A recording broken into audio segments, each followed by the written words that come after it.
ভারতের শিক্ষা ব্যবস্থা প্রাচীন থেকে আধুনিক। আজ আমরা আলোচনা করব ভারতের শিক্ষা ব্যবস্থা বিবর্তন নিয়ে। প্রাচীন গুরুকুল থেকে শুরু করে আধুনিক প্রযুক্তি নির্ভর শিক্ষা ব্যবস্থা। চলুন দেখি কিভাবে ভারতের শিক্ষার ইতিহাস পরিবর্তন হয়েছে। প্রাচীন শিক্ষা ব্যবস্থা গুরুকুল এবং তক্ষশিলা। প্রাচীন ভারতের শিক্ষার মূল কেন্দ্র ছিল গুরুকুল এবং তক্ষশিলা বিশ্ববিদ্যালয়। গুরুকুলের ছাত্ররা তাদের গুরুদের কাছ থেকে শিক্ষা গ্রহণ করতেন। তক্ষশিলা বিশ্ববিদ্যালয় ছিল বিশ্বের প্রথম বিশ্ববিদ্যালয়গুলির মধ্যে অন্যতম। মধ্যযুগীয় শিক্ষা ব্যবস্থা নালন্দা ও বিক্রমশিলা। মধ্যযুগে নালন্দা এবং বিক্রমশিলা বিশ্ববিদ্যালয় ছিল জ্ঞানের কেন্দ্র। এখানে বহু দেশ থেকে ছাত্ররা এসে অধ্যয়ন করতেন। বিভিন্ন বিষয় যেমন বেদ, জ্যোতিষ, আয়ুর্বেদ এবং দর্শন শিক্ষা দেওয়া হতো।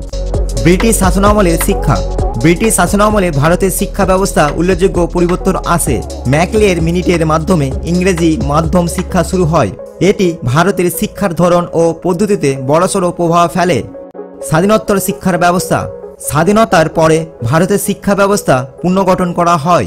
মৌলিক শিক্ষা থেকে শুরু করে উচ্চশিক্ষা পর্যন্ত বিভিন্ন স্তরে শিক্ষার প্রসার ঘটে। আইআইটি, আইআইএম এবং বিভিন্ন কেন্দ্রীয় বিশ্ববিদ্যালয় স্থাপন করা হয়। আধুনিক প্রযুক্তি নির্ভর শিক্ষা। বর্তমানে ভারতের শিক্ষার ব্যবস্থা প্রযুক্তি নির্ভর হয়ে উঠেছে। অনলাইন শিক্ষা, ডিজিটাল ক্লাসরুম এবং ই লার্নিং প্ল্যাটফর্মগুলি শিক্ষাকে আরও সহজলভ্য করেছে। ভারতের শিক্ষার ব্যবস্থা এই বিবর্তন আমাদের গর্বিত করে।